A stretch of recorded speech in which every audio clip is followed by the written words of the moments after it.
Hmm. What? Do you want me to start again? Why not? It's I did it last time, so why don't you go ahead and introduce us to the world this time? But I specifically wrote on the outline that you're supposed to do it. No, it says Jordan leads. Now it says introduction to the podcast, Serkan. All right, fine, whatever. Hello, everyone, and welcome back to our second podcast. But normally we did many more like this, but probably one you will never see them. But if you're watching this, this is the second official episode of Intercultural Concierge, where me and my co-host Jordan, we are going to have lots of discussions on different topics that might have different interpretations depending on the culture. Because like I'm from Turkey, Jordan is from US, and we both lived in Korea, so we have lots of different perspectives, I believe. And without further ado, I want to introduce my co-host, my beloved friend, my distant relationship partner, Jordan. Thank you very much for the introduction. Let's see. That was so beautiful. That's why we had you do it. So I All guess we're right. going to keep having you do it. Who knows? This is if you are listening to us, then you get to see the work in progress that is developing podcast by podcast. And last week on, I guess, what's going to be our first official podcast, we went deep exploring a multi-billion-dollar recreation industry, if you heard Yeah. that, which was video gaming. We learned about Serkan's gamer name. I'm not going to tell you what it is. You have to go back and listen. And today we're going to You explore already the forgot, didn't you? You already forgot the you name. want me to just tell the people what it is Yeah. right now about like that it's your name Serkan means bloody head, Yeah, that's true. That's it. which like I think you need to like make your head bleed on a regular basis so we can actually enjoy this fact. And your family name Koçoğlu, it means the ram's son, aka lamb. So we can call him a bloody head No, lamb it's not if you lamb. want.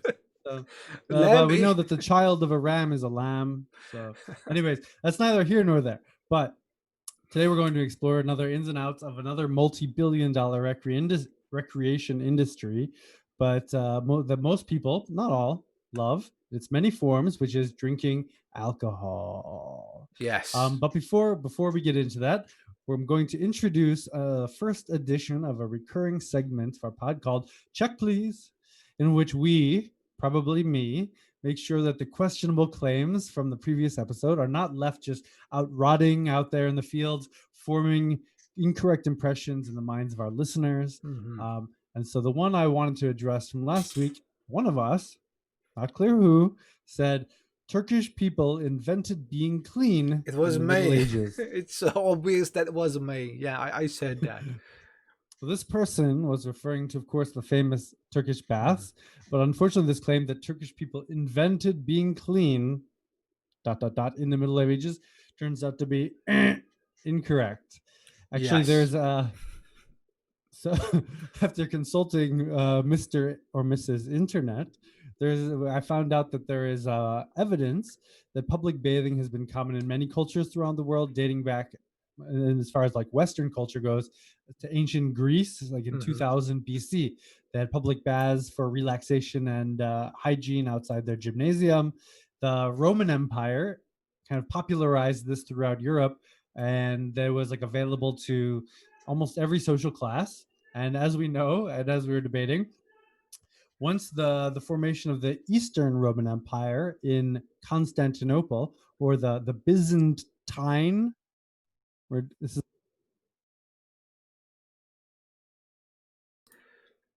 It's okay. either Byzantine or Byzantine. Sarkhan has a very Byzantine kind of brain, so I'm sure you guys will understand that more and more. But when the Roman Empire expanded and formed its eastern capital in Constantinople, later Istanbul, is that the correct Yeah, pronunciation of Istanbul is Istanbul? correct. It's Istanbul. Yeah. Okay. Then that which was in 330 AD. Okay, that's when it kind of started to spread. But here's the thing. Here's I think where your impression comes from. Apparently, in Victorian England, there was like a rise. of the public bathing. So I think what you could say is that like the which was caused by the Turkish baths in the Ottoman Empire. So I think what would be fair to say is that Turkish people repopularized public bathing in the Western world in 18th century Europe. I would Yes, say that's fair. But saying that you guys invented being clean, I would yes, say that was I'm sorry, my like friend. I would say it was obvious that I was exaggerating things a bit when I said that.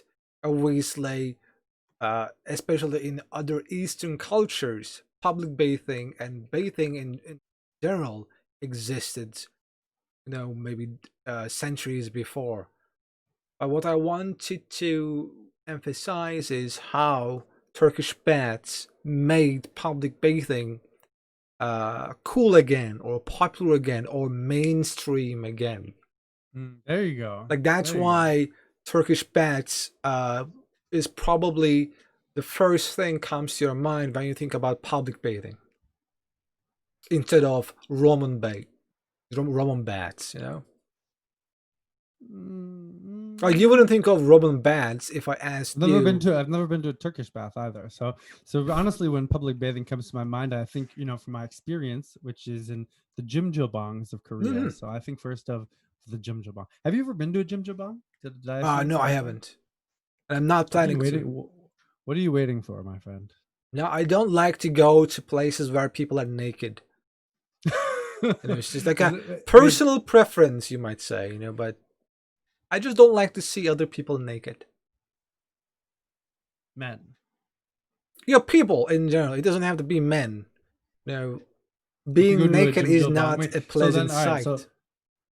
so what about Turkish baths? Traditionally, are not nude baths. No, like you always have a towel uh, wrapped around your belt. Uh, But you are naked under the towel, right? yes, you are. Okay. But Okay. okay, everyone is naked under their clothes. If you think about it, But are I you mean, like naked people under aren't. your underwear? Yes, you are. So that's why But I you put mean, something on. it's not like a bathing. People, some people wear bathing suits or no, like so No, you are no, nude but wrapped in a towel. That's the thing. yeah. Okay. Okay. All right. Great. Well, I'm glad we cleared that up. That was really great. That was another. That was the first edition of Check Please, and maybe we'll get a ding sounds later on All right. when Serkan finally gets me a soundboard. So today's topic is going to be the drinking of alcohol, something that both Serkan and I do and did together when we were in the same country together. So I guess the first question, which I'd like to ask you, and which we can talk about, is like why do people drink in general? Why do you think? And then do you like it personally? Why or not? Actually, I know you do. So do So do you why? want me to talk about the history of drinking, like why people started to drink? That's I mean, like maybe not the history, but like in general, like what's the appeal of alcoholic consumption? like probably two reasons. One to relieve some stress.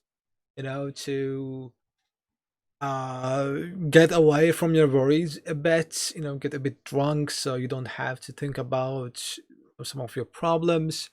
And two, to socialize and enjoy. Have some fun with others.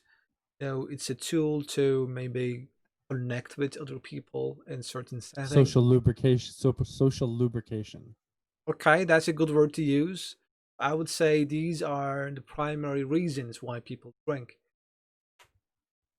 I Like, think I will add to that list. Tastes good, not depending on all the alcohol alcohol. tastes good. Like, I don't Not all, believe. but it can. I mean, like a sometimes a great beer, a great.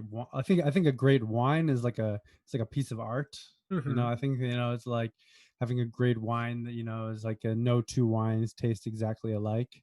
I think it can be fun. I know a concept that you're generally opposed to, but I think Not opposed to it. I'm don't just like not fun. engaging in you don't like to have fun. I, d- That's a I podcast for didn't another. say that. Like, you always, bring this up. I said I prefer interesting event or more engaging and intellectual events over fun events or events that people consider fun. I think that's on. This is our next podcast. Fun. Well, I think it's a great exploration. So, let me ask you then. Like, well, yeah, I think the same reasons you said. Like, maybe also a change of the state of mind. Kind of maybe it lets you escape a little bit from your normal brain. Um, do you have any drinking habits or like style of drinking that you engage in? Well, I think I only have two. One is social events, like for example, when we used to meet in Seoul after our roast masters meeting. By the way, shout out to all roast masters if they are watching or listening to this. So I like that. I like to have a couple of drinks while I'm out having fun with friends. That's maybe like the primary habit. The second one is if I'm celebrating something on my own or I am working on something that is very challenging or very exhausting. Maybe like I'm translating a document that requires me to constantly focus and or like not lose focus. I would pour myself a glass of scotch when I take a break. It is to again to relax. Nothing that different. What about you? I think it depends on the context. Honestly, I think there's some people who they like to have a beer with dinner, or they like to have a glass of wine with dinner, or they like to have a, I don't know, a glass of whiskey or something to unwind after a long day. But I think usually for me, like, I drink to get drunk. Like, do I enjoy like a good wine? Absolutely, I do. But I think like the appeal of having one glass of wine, like, take it or leave it. Like, honestly, I would equally rather you drink like a diet coke, or Hmm. just like some ice water or something with my meal.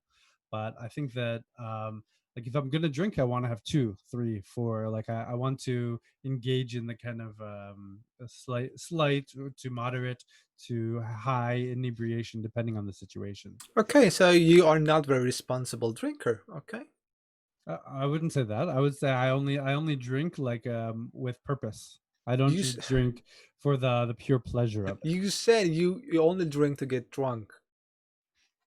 Like, would you consider that a Usually, responsible like, when I drinking? drink, I want to have more than one. I want to have probably more Okay, than two also. okay, that's a better way to put it. That's not, how is that irresponsible? I'm not like drinking and driving. No, okay. Let me ask you this: do you consider drinking to get drunk a responsible drinking behavior? I'm glad you're leading us down this road, because this is exactly where I wanted to go.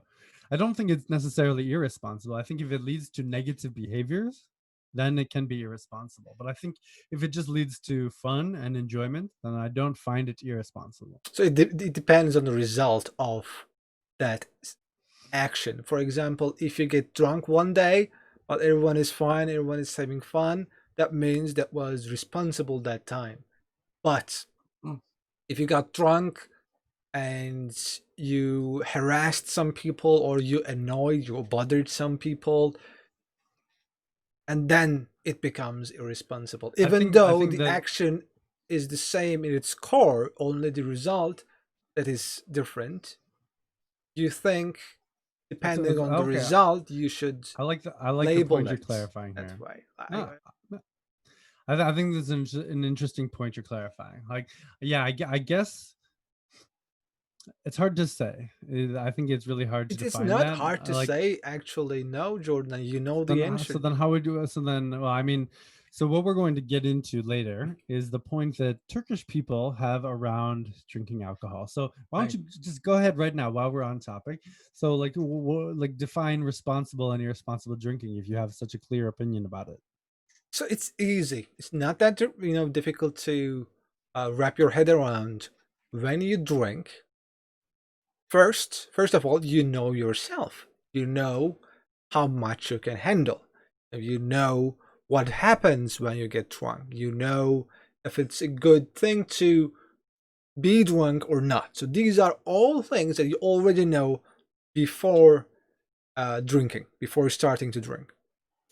And then, I want to pause you yes, and say that, okay, like, but I think you can also take those factors into consideration after a drink or two. Like, no, you don't have to like fully compute them before you okay, even have one. Like, you have a okay, I understand. So you can also, while drinking, still consider these outcomes, options, yourself, everything, and then still choose to drink or not to drink.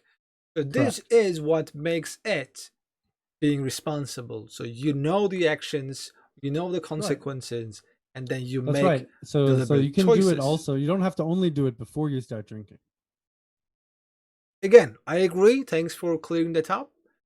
But you make choices, conscious choices while drinking. Before drinking, during drinking, make choices. And that's being responsible. Because let's go through a quick scenario. You and I, we are outside, we are drinking, we are having fun, but uh, we need to go home around 11 or 12 a.m. Hmm. Okay, so that's our plan. So it is not responsible to, for example, for me to get drunk, drink heavily, and then make you carry me home, for example. Right. Agreed. That's being irresponsible.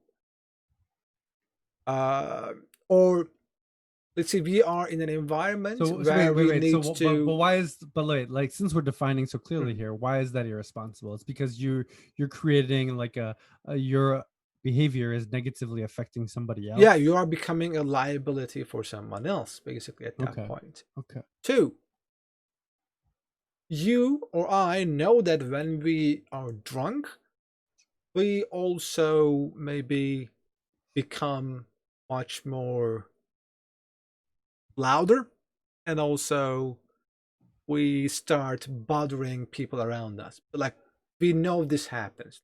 Like, just imagine this situation. Yeah, Like, we know this this is a happens. natural side effect of being Yeah. drunk. So, like, we know that whenever we get drunk, we do that. And in Yes. that scenario, we are around lots of people. Maybe we are in Hungary, or maybe we are, you know, In drinking Korea. with lots of other people.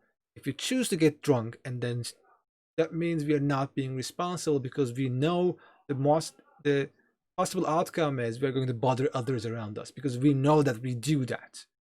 So at that point, it becomes then irresponsible to get I drunk. think, but I think then like actually, I would push back and say that like actually you're probably having fun, and like like the being of loudness I think is permissible, and being drunk is permissible in certain settings. Okay, having fun is for, like, I can have fun killing people too. Like, that's not to. It doesn't mean anything. That's where you're taking this. That's where No, you're like you taking say, this. like, if you are having fun, then being drunk is okay. For What you, I'm saying is, if yes. I'm at the Han, let's say I'm at the Han River, taking my parents there, like they're on vacation, like we're just having a quiet night, something like that, and then we see a group of drunk people, Mhm. and they're kind of laughing and being loud. Like, are they really negatively affecting us? I feel like not. I feel like I'm noticing them, and I'm saying, oh, they're having a good time. Obviously, they're probably drunk. What if one of them Oh, comes to haha, you and haha. then. I don't feel like, okay, you are negatively affecting me, really. Like, I think it depends on the setting. Like, I think if someone is like, you know, like in a place where that's not like acceptable, then that may Mhm. be the case. Okay, that's what I I was think like, trying to get at. but It I think all the Han depends. River is absolutely one of the settings which is welcoming to drunken behavior. Yeah, it's a place that most irresponsible drinkers gather to drink. I know, I agree. Okay, wait. I want to table this because Mhm. we're gonna get into the various cultural perspectives and cultural drinking cultures of different countries. And as you've explained to me before, and I think as you're alluding to now, Turkey has a distinct perspective about the drinking. But before Mhm. we get to that, if you'll permit me, why don't we jump into talking a little bit about the alcohol itself, and what are some of the alcohols that are popularly consumed in different cultures. All Okay, right. so like so let me begin by saying like my experience in the U.S. is beer. I think that We have a long history of beer, so craft beer, like IPA, also cheap beer for college students. I think beer drinking in general is very popular. There's also hard alcohol, especially cocktails, are very popular in like restaurants, in bars, and so forth. There's also a vibrant wine culture here. There's a great wine viticultures around the United States. So I would say we're pretty much engaged in alcohol in almost all its forms. Like I think even non-traditional alcohols you could find in their own niches. I know from my experiences with like Mexican friends that they love beer. Beer is definitely the way to go. Modelo Especial, that's definitely the one. But they have tequila, mezcal. I know, like in the UK, getting a pint beer is really huge there. And we can talk about Korea later. But what else? What would you say as far as countries or cultures that drink the alcohol? Like very similar in Turkey. Like people love beer. Beer is highly consumed, but especially by university students, people in all ages, really, not just university students actually. But yeah, like beer, we have lots of good quality Turkish beer. You can also find some in Korea as well. I was lucky enough to find FS, which is most, I believe, popular Turkish beer in Seoul. Then like we have our cocktails. Like every bar will have cocktails. People enjoy drinking cocktails, like whiskeys, like scotch. Maybe less consumed by the world population, but it is still there. But the most common one, or the second most consumed after beer, is our Turkish alcohol, which is rakı. And Rock. I believe you also got the chance to taste it last One year time. on my birthday. So that's the second most common drink, alcoholic drink, and that's usually with food. You don't drink that alone. It's not like I don't know, like a cocktail or like scotch. You always want to have some side dishes or something with rakı. Why? It's a heavy drink. Like it's not a soft drink, and also, for example, I'm going to explain how to drink it for people don't know what it is and how you drink it. For it is first of all a You highly open your mouth, alcoholic drink. pour it in a glass, then you raise the glass to the lips. Go on. It's Well, not that easy. Only if it was. First of all, it is highly alcoholic. It's like 49% alcohol in it. And then the uniqueness of the alcohol is that you mix water into it. So normally it is a transparent liquid, but when you pour so, water, it turns into a white liquid. It's also, so, so, unique so, to. so basically, you guys are saying, oh, like we have this alcohol, but it's too strong for us. So we're going to dilute it a little and then we're going to drink it. Normally, you have the option to drink it without diluting it. That's what I do mainly. But the reason you dilute it is because not because it weakens the alcohol, but it also changes the taste of it due to the chemicals So better, reacting to water. better. Yeah. It tastes better when it's not less strong. Depends. It's still strong. The amount of water you put doesn't affect the amount of alcohol you're getting. I don't want to like comment on that part that much because I don't drink it with water, so I'm not that sure if it Okay, but makes that much all of right. a So, but you difference. said that you guys also drink it with food, which is a common trait of Korea, which we're going to jump into with soju in a minute. What's the deal with food and drinking? And then you don't drink it quickly. So it is a drink that you, for example, one glass takes around at least 10 to 20, maybe 10 minutes to 20 minutes to finish. You don't, you know, and it's a Like a heavy like drink. a like a glass like this? No, it's like a thin glass, a thin, long glass that you use it, you drink it with. And due to the taste, it's also a heavy taste. There are food that goes well with it. Like that's the main reason. There are a variety of side dishes that goes well with the drink. So you always drink it with side dishes. Okay. Um. Okay. And what was it called again? Raku. Rakı. Yes, two syllables. Rakı. Raku.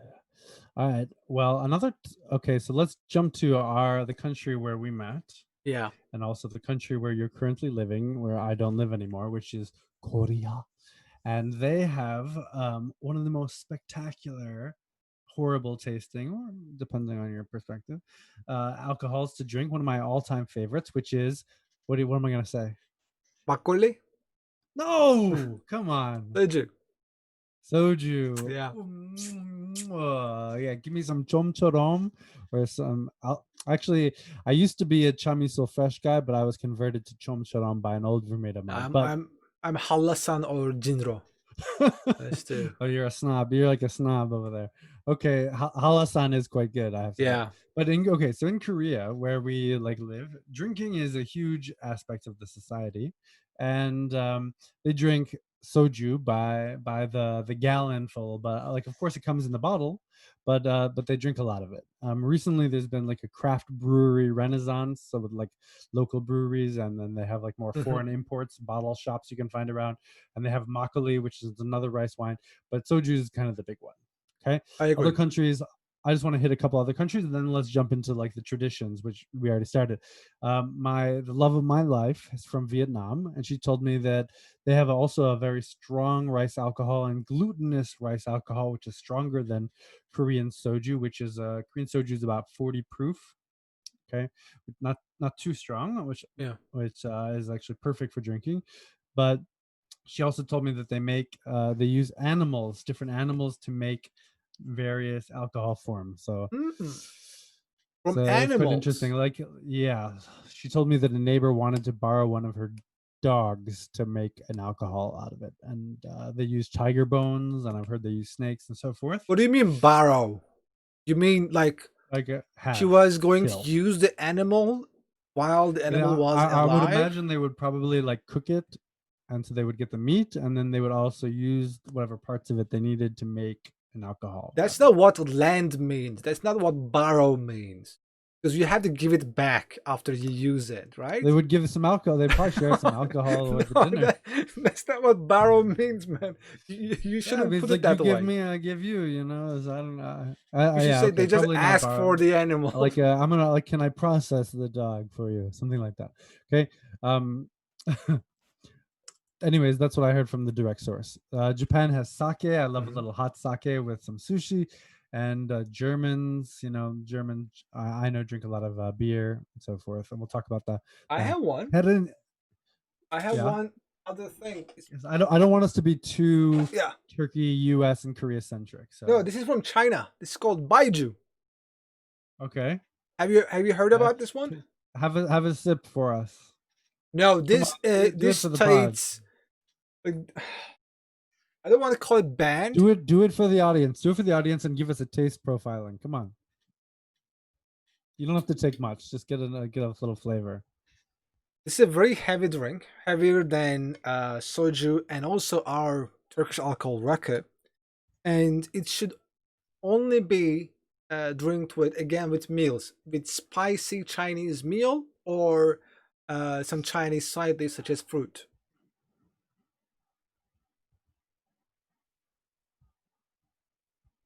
Yum.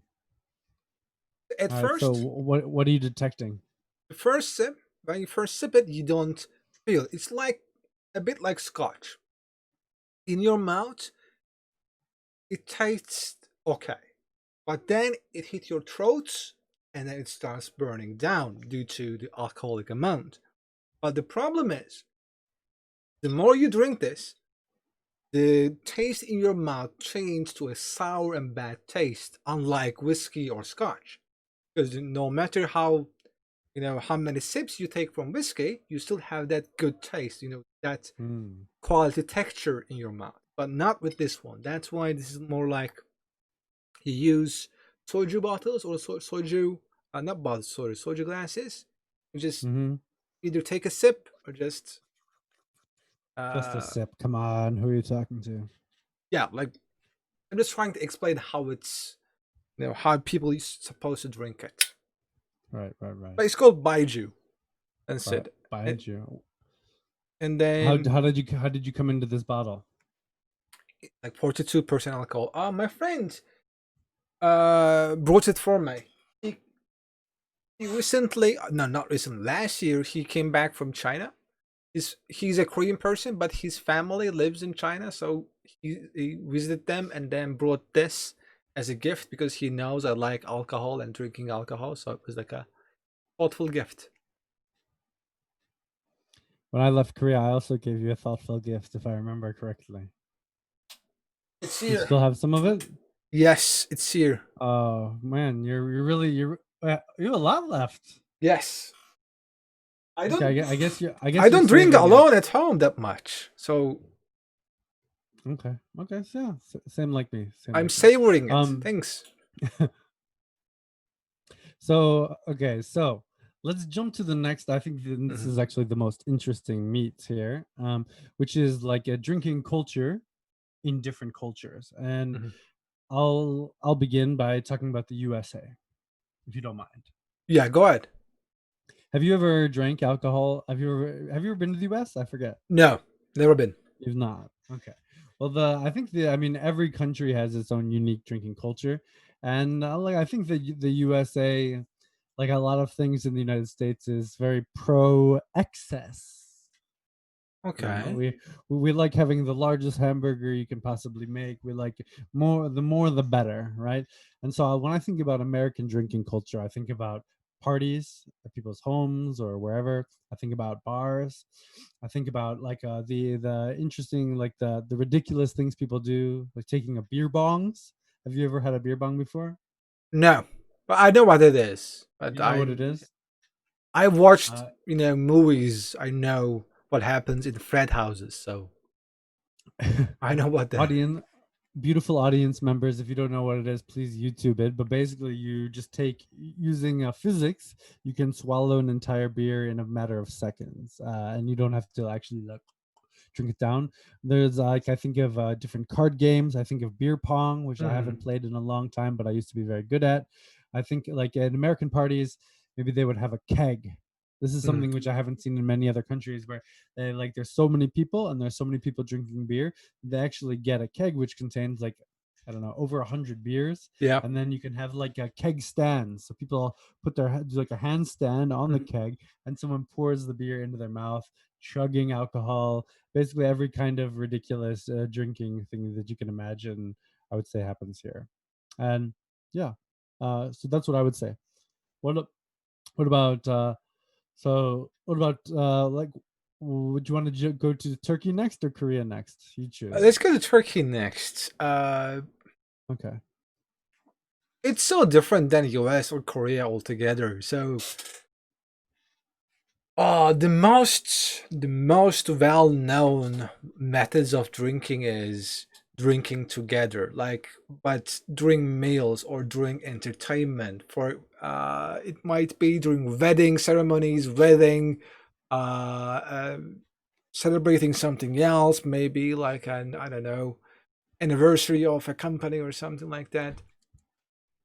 But the thing I want to talk about is what we do while we drink. So we go to a place called meyhane, which is the literal translation will be place for alcohol or alcohol place. You go there with your friends and family. You So order. you mean a bar? No, it's So not it's not a bar. No, no, bar. no. Definitely not a bar because it is a restaurant. Like you go, you sit on the tables, and then you order food and drinks. Like imagine maybe like a table for like 10 or 8, and there is live music, live Turkish music going on. And while drinking, you also accompany the song, so you also sing it together. All these songs that are performed in that place is for like the variety of no, not genres, but variety of topics and themes, such as sorrow, sadness, or uh, Despair. sometimes happiness. but it's all about emotions, and then uh, that everyone can relate to, regardless of their background or regardless of their stories. Like very emotional themes are covered during those Actually, songs. this is new information. You never told me about this before. Yeah, but I never like we never talk about this before as well. I like why would I tell you how Turkish people drink alcohol in Turkey? Okay, no, no, but no, you did. You have told me specifically something which this is exactly what I wanted to explore. So I didn't know you'd go in this direction. What Serkan told me, and it was a long time ago, back when we were in Korea together, was he said that Turkish people drink, but they never get drunk. Yes. They always like they just have like a I don't know one or two, and then they're like okay, like No, people that's it. usually drink So it like to their limits. so for Not one someone or like two. We are okay, heavy drinkers. Like Turkish people are heavy drinkers. People okay, drink to their well, how can you limits say that you're a heavy drinker if you don't actually get drunk? I mean, like the point of alcohol is actually like because we can inebriation. drink a lot In my without getting opinion, drunk. It's not yeah, that but difficult to okay, but the fathom. fact that basically, so it's like you guys all just teeter up to the limit, like enjoy the alcohol to for socially or because you enjoy We the are taste not or whatever. fast drinkers. But That's okay, one. but like you guys do not socially get drunk. Yes, because being drunk. This is what I want you to jump into. Yes, because being drunk is not something that people, you know, like, or it is like you will lose It's face if socially you are drunk. irresponsible. It's not just about being responsible. Like the whole Turkish culture is revolves around being responsible and being honorable and being, having goods, ethics, morality, stuff like that. Like even the tiniest bit, like whenever a Turkish person does something very small or tiny or meaningless, they still try to be as responsible, as ethical, or as honorable as they can, because that's in the DNA, that's in the genetics, that's in our culture. That's not in genetics. That's Yeah, culture, I would yes, say. that not in genetics. Sorry, of course not. But that's what your parents tell you. That's what their parents, told them to behave. So drinking is the same. People don't want to be seen drunk. People don't want to act drunk. People don't want to do or say something that will, that others will Okay. say that, oh, this is not a responsible person. This is not, I how to mean, behave. so to me, this is very fascinating. So it's there's like a kind of the same concept of face, right? And this we Hmm. can see the same kind of concept also in Korea. It's very like the very big issue in Korea about face and losing face, not Hmm. losing face, and so forth. But Koreans get drunk and they like have no problem losing face. In fact, when they become drunk, actually they're able to lower their face or they're able to kind of like put their guard down and like form more close bonds because they're not only thinking about their face. Hmm. So like it's interesting how it's different.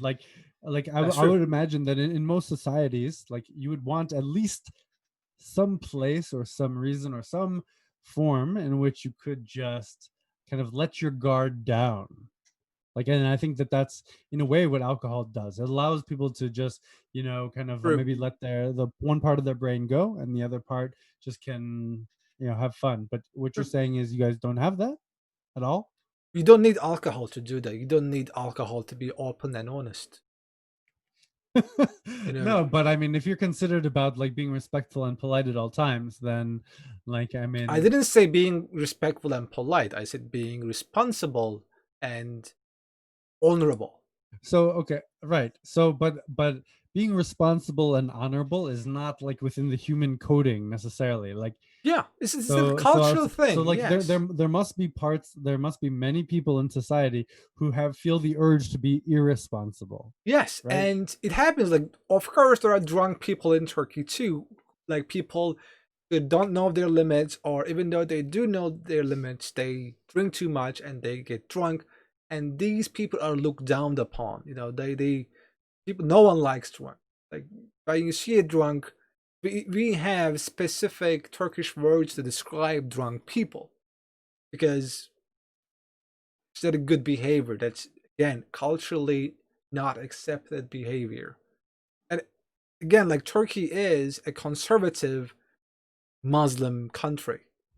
Even though we are Yeah, secular, Most I people are mean, Muslim. I understand that, but like, I mean, so what you're saying is like with your homies, your best friends, like from college or what, or high school or whenever, like you never just cut loose and just get drink more than your like you the amount that would keep you at a responsible level. I only, I think I have ever got drunk once or twice in my entire life, and I hated both I was occasions. definitely at one of them.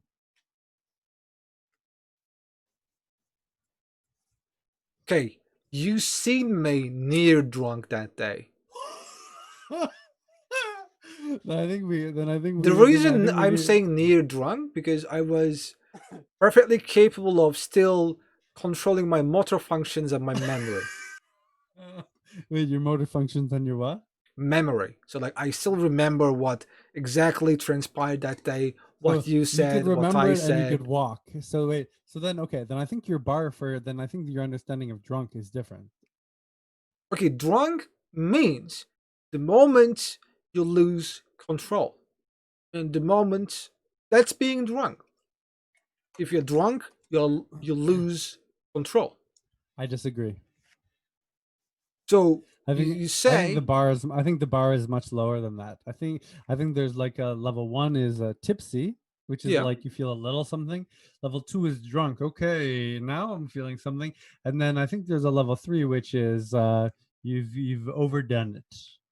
okay, there is no name So as I think what you're overdone talking, so it. you're what you're labeling overdone it is drunk. Drunk. But what I'm saying is like don't you agree that there's like several levels before that point? Yes, like for example, your mental state changes. The amount of control you have over your body changes with the amount of alcohol you consume. So These are what you're all saying, true. you've only gone like way beyond the amount that you should have drank a few times in your life. 2 times to be exact. Okay, two times. Yeah. But okay, but you have been drunk then probably many more times. I My have never definition of been, drunk. again, in your case, being drunk is just drinking. Then the moment you start drinking, you're drunk then. Where is the line? But you remember the time I'm talking about, right? Yes, like for me, being drunk is the moment you lose control. Like you cannot do what you want to do, or you cannot say what you want to say, not speak properly, or like these are the things are for me symptoms of being drunk. So Okay. what do you say? Like how do you call a drunk person? What is the limit to be a drunk? What is the difference between tipsy and drunk for you? I think there's a sliding scale. Like I think alcohol affects you in a lot of ways. I think alcohol like affects your motor functions, Mhm. Give me an right? example. There's a sliding scale. What So I makes you think like drunk? okay, so the police would probably define like your motor function as ability to walk in a straight line, right? Like if someone was like pulled over for drunk driving, they one of the tests they would run, of course they would do breathalyzer. They would Yeah, also just do can you walk in a straight line? And I think like balance. keeping your Okay, balance. maybe can you see clearly? Like are you able to articulate in a semi normal fashion? I think that decision making, like when you have Okay. I think that like if you are drunk you have impaired decision making, and I think that How that's do like you understand impaired decision making from an outside force what I or an think. inside Okay, force? so I think this goes back to your idea about like Yeah. responsibility, and I think that when you have impaired decision making, you maybe you are or you're willing to take more risks, or you're willing to like not care. You're less inhibited about the Okay. things which you normally would consider to be risky behaviors. So it could be in the Irresponsible worst case, behavior. like yeah, okay, so it could be in the worst case like drunk driving. Maybe it could be like making maybe like gambling. That's one of the reasons why casinos always provide their people with free alcohol, because like it affects Okay, their so decision making. going back to the time you found me, or you in your opinion, the time that I was drunk, which symptoms did I show to you that meant or that made you interpret Okay, it you that didn't allow me situation? to finish my list, and maybe Yeah. another one I would say is like an increased intensity of emotion, and I would say that one I would absolutely. Hmm, Was a parent during that occasion. Like maybe that's something which true. is like maybe something which is has been bothering you for a long time comes out. I've seen this in one of my other friends No, that's true. who I've been in one fight in my life, and that was as a result of this exact situation. I agree. Um, I agree I on mean, this. I think there could be some other criteria if we look into it, but I think that there's like, but I think that being drunk, I think can be an ideal place, and I think that like I kind of enjoy being in that place. Now you can still be responsible in that place if you do know your limits and you like do know where the line is between like dangerous. I mean, like slightly irresponsible and dangerous are different, right? For Like me, I might it's be you. Either you are drunk or not. That's it. That's it. Like, hmm, for okay. example, the exam, like the thing you said is also true in my opinion. Like, the moment you cannot control your emotions, whether it's anger, whether it's sadness, whether it's something else, then the moment you lose control of your emotions should also be considered as losing control over yourself. For example, that's why during that day, if we spent 10 more minutes there, if I got one more drink, I would be 100% in that area. I would no longer be able to suppress anything because the moment you found me, that I We was found you. We were at the bar together. like, basically, the moment you came over me and said, "Okay, let's go home," was the moment I was losing my control over emotions. So that was I hit my limit. If again, it didn't go back home, I will be a liability to you that day because I will probably, Mm. yeah, I will probably So then right. So what you're saying is you at that point you were not drunk yet. Were at you that drunk at that point, moment? because do you know why I was not drunk? Because I was able to listen to reason and I was able to go back home. No, And I disagree. I could have gone I back home disagree. I without you. disagree with the definition.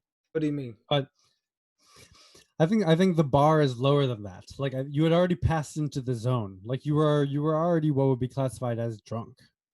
Like like How? the zone like Who? how By who? like what do you mean by who? Like By how and whose who? Who definition? would have told? I think like by my definition of drunk, you were drunk. Okay. All right. And then there was another, and what you're saying is there's a level of like gone, like taking it too far. That's what I'm saying. I think there's three levels, and you were in the second level approaching the third. And what you're saying is that like had you stayed there and had maybe more, you would have gotten to the third. And the third is when you overdo it and you become a liability to others. That's what I'm saying. So like I think generally You the don't nice have like to like pass that thing to be a drunk. That's the thing I'm also trying to tell. like no. What I'm saying is that like level two, there's also a range. There can be slightly drunk, there can be very drunk, right? But like I think like so like I think that you were drunk. Like according to my definition, I would say that, Mhm. and then but like you had not become a liability yet, according to your definition. But anyways, let's Joe want to put a capper on this because I want to jump into all the Korean drinking stuff. Yeah. Go ahead. So Korea is one of the most drinkingest, I think that's not grammatical, cultures in the entire world. The You're the speaker here. everybody, let's say 95% of Korean culture drinks and enjoys getting drunk, according to I my agree. definition of drunk. And anyway, some the drinking cultural elements that they enjoy. Like let's start with soju. Now, soju, I think, is one of the most fantastic alcohols that exist. Not because of the taste, but I think because of like the strength and also the. I mean, I guess it has a quite neutral taste, but like the way it's The drinking way it's drunk. is usually during meals with food, but also like during meals. in itself. So like in the United States, usually if I was out to dinner with my friends, maybe I would have a cocktail, maybe I would have a beer, maybe two, maybe I would have like a cocktail. I say cocktail, maybe a glass of wine, maybe two. But in Korea, you just go as far as you want to go. Like I remember there was a time with Yuju, we had and her friend named Johnny. Johnny. I think he didn't drink, but I think No. between the three of us, we polished off 9 bottles of soju, which is a lot. I think usually a person could get drunk at one, maybe one to 2 bottles, but we had I guess on average three Three per each. each, yeah. We were not I think we're all strong drinkers, but it was just like really nice to just kind of eat food, enjoy, kind of have a great conversation, and then just kind of have this alcohol, which is Mm-hmm. not overly strong. I think it's 40 proof. 17%. It's 40, yeah, 17. okay, something like that. So it's about half the strength of a traditional hard alcohol. Mm-hmm. And yeah, it's like having Korean barbecue plus soju is like one of the fine pleasures in life. True. Yeah, like you described it perfectly well. Soju goes well with Korean barbecue, and that's the way to probably consume it. You will probably see lots of elderly people drinking soju outside with some side dishes all day, like in the morning, in the evening, in the afternoon, regardless of the time. But mainly, soju is a meal drink, I would say. Yeah, and I mean, or a getting drunk drink. You go somewhere with people, and you just and the Not best my part style, is but number one. yes. But one of the best things is that it's number one cheap. Yeah, very cheap. Cheap. And also there's a lot of fun elements around it. Like there's a whole, if you want to search on YouTube, there's a whole like different things you can do with the Way to bottle, open twisting soju. it, knocking it, spilling out some of it, flicking the cap off. You can take the cap when you open the bottle. There's a little piece of like a cap aluminum or something. You can twist it up, and then you can flick the cap and then make it into a drinking game. There's a number inside the cap you can make into a drinking game. So I think it's so versatile and fun. Yeah. I really miss it. I Again, think like the in the whole, US a bottle is like a $13 in a restaurant. yeah, but the whole, again, the tradition around surrounding, the soju, drinking soju is great. Like, I love it. The games, the things you do with the bottle before you open that up, and then, yeah. Yeah, so when people ask each other how much they can drink, it's quantified in the unit of soju bottles. So I would say in my heyday I was probably like a 3 bottle, which is like very respectable. What about you? How many bottles? Yeah, What do you three. at? Like we drink three bottles together every time we go out. It's like So maybe you're a 3 also. So like we drink I want to probably exactly the same amount every time we go out, and you're asking me how much I drink. well, I mean, but I haven't been there for a year, so maybe It's the you same. probably tailed off. You probably tailed off. Okay, so um, so I wanted to hit a couple other Korean points for our Korean audience and other Korea files. They also a very common drink is another like rice alcohol called makgeolli, which is commonly eaten with pancake, Hmm. Korean pancake, or on a rainy day, or like a mountaintop summit. It's a cloudy rice alcohol, and they drink it out of a bowl usually. Um, I like it too. and I do have to criticize Korean drinking culture a little bit in that it's not a very strong like mixologist cocktail society. It's Mm. reminds me of when I was a young drinker, and I was like vodka, orange juice, pour it in. Okay, like can I Yeah, taste it? No. That's about the cocktail culture in Korea. One of my favorite drinks ever is a vodka martini with blue cheese olives, and I was never ever able to find even a good martini to start. So I had to make my correct. This is sadly own. probably the diverse part of drinking in Korea. No cocktails, no unique mixes, nothing. You Just can, there are good places. You got to find them, and you're going to pay for it.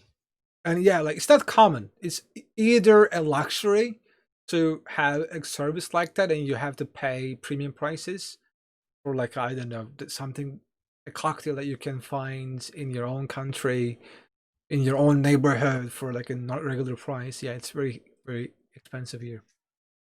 And it's Mm-hmm. not common. Like people don't know. Literally, they either drink soju or beer. Like I would say even maybe 80% of Korean population only drinks soju or beer, nothing else. Right. Exactly.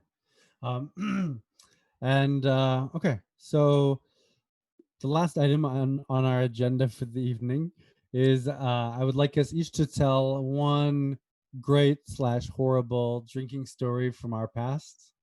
I'm going to share one with you, which I don't think Mhm. you've ever heard. I'm going to share it with the audience.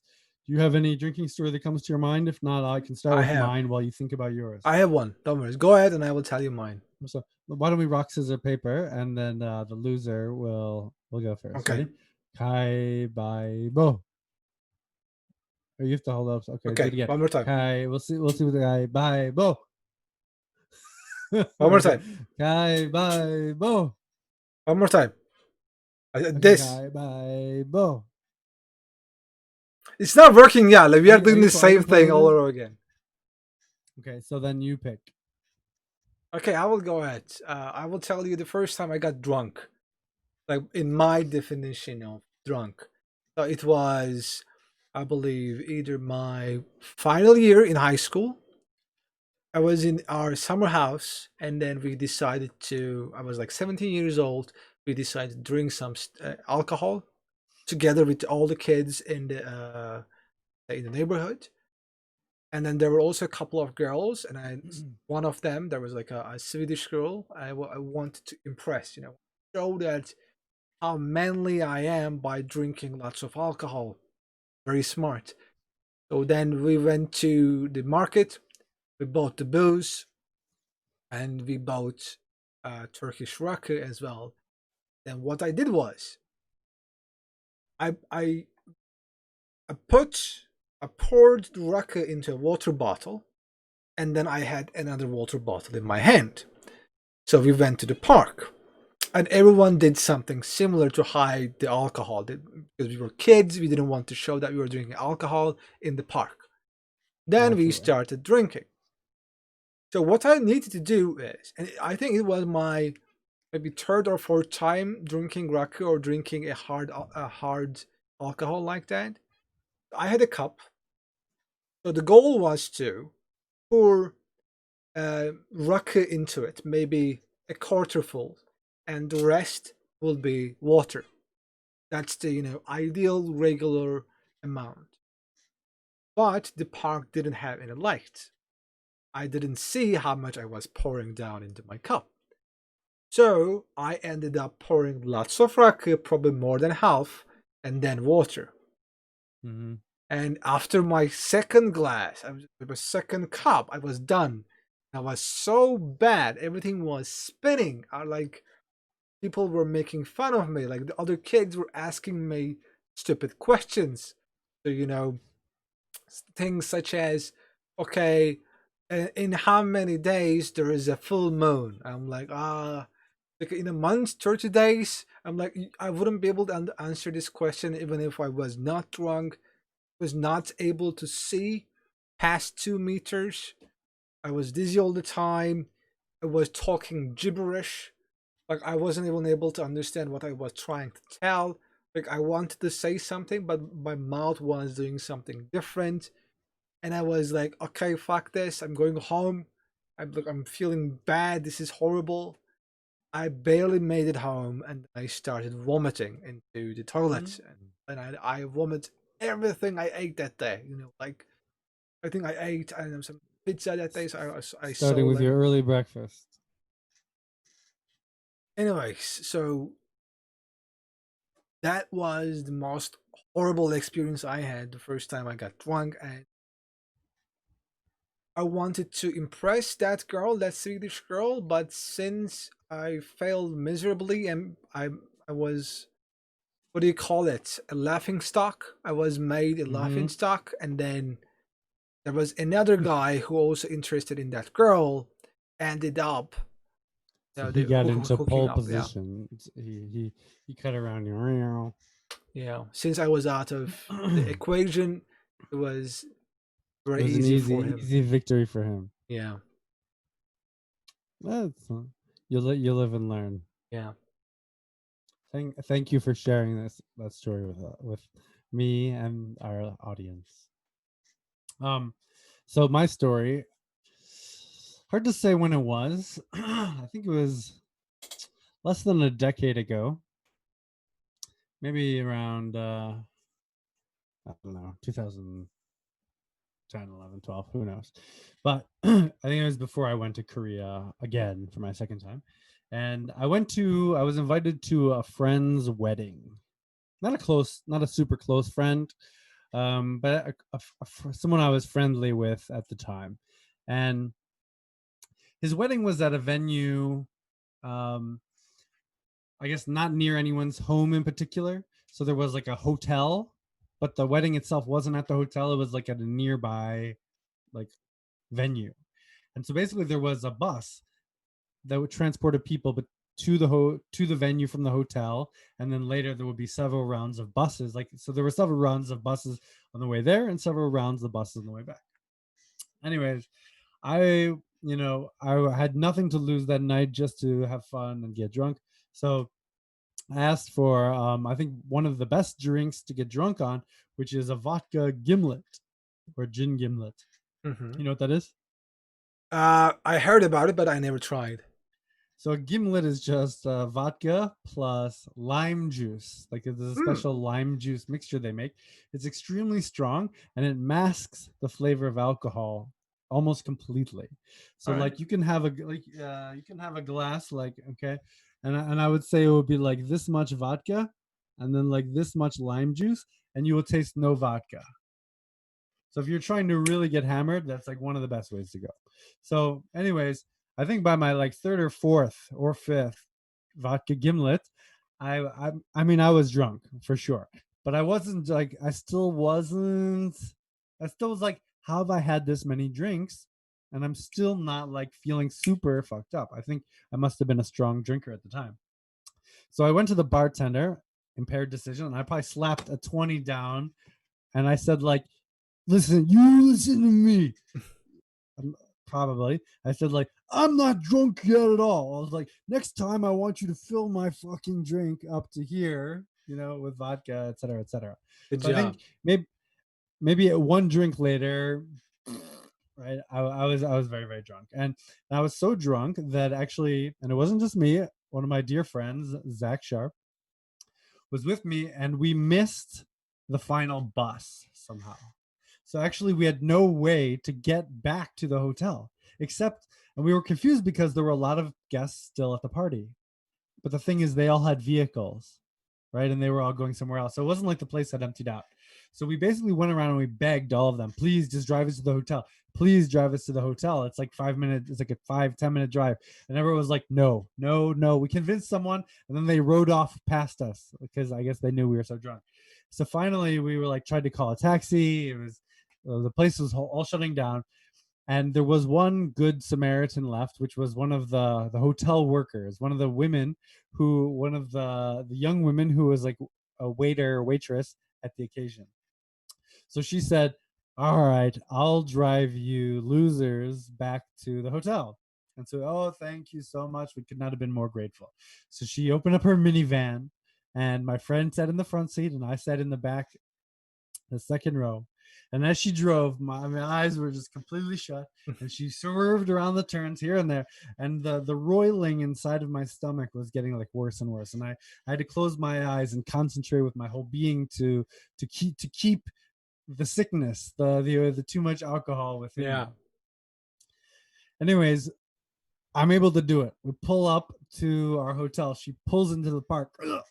And like that final jolt was the last thing we needed. As she put it in park, I exploded all Ah, over the inside of her car, shit. all over myself, my suit, my pants, my hands, the whole inside of the vehicle. And I just sat there in my own humiliation. And my good friend, such a good friend, that he opened the door and he immediately just snapped a picture of me. It was the first thing that he did. So this That's a good episode lives in friend. posterity. Yeah, best friend. So, anyways, this photo does exist, but no one will ever see it. But Anyways, that was one of the most horrible, humiliating moments, and I definitely paid her to clean her car, and I definitely had to pay a lot of money to get my suit cleaned. And but she was super cool about it, and she actually came in with both of us to have a drink in the hotel before she left. I, of course, did not drink, but that's I would say that was me crossing the line there, going into level 3. Yeah, luckily for me, I was never that. I never got humiliated because of drinking or something like that. You know, I was You just said you were a fortunate. laughing stock. Yeah, like people made fun of So me. what's the difference between a laughing stock and humiliated? What's the difference? Like, I don't know, vomiting onto yourself? I think, that takes the cake in the sense of, being humiliated. But you're like a couple of people making fun of you because you cannot speak properly or you cannot. Because you cannot predict like the next astrological move. Yeah, I think that's okay. I think that's a regular amount of, like, I don't know, This is like a regular humiliation, but not acceptable level of humiliation. not excessive. Yeah, yeah. So maybe I'll share the picture with you someday. And audience out there, if you contact me directly, I don't want maybe to I'll share see it with you you in too. your own So vomit. it's Why do pretty you epic why do you want to show me that? Like that's not a good sight to be seen. I don't want to see that. because I feel close with you. I feel like you want to know me, So I want all right. the real me. The real me. But yeah, maybe not. In any case, we're gonna wrap it up there. Do you why don't you give us some closing for our podcast tonight? To everyone who is listening to us, please drink responsibly. In no way, shape, or form we are endorsing irresponsible drinking. If Or you are drinking itself if underage someone as doesn't well, like to. if you're underage, do not drink alcohol. Alcohol is very, very, very bad. It is the mother of many evils. And as you can see, that's how Jordan ended up like this. So if you don't want to become like Jordan in the future, please do not consume excessive alcohol. And if you And want to end up like Serkan, consume excessive alcohol, but say you're not drunk. but it doesn't matter. Like you can never end up like me. I had gone through several accidents and incidents, misfortunates. So like it's not easy becoming like me. So you can uh feel assured. No, what do you say? How do you? What was the phrase? Rest assured. Mm-hmm. You will never end up like me. Don't worry about it. So True that, true that. So this has been another episode of Intercultural, concierge. and we are happy to be your concierges.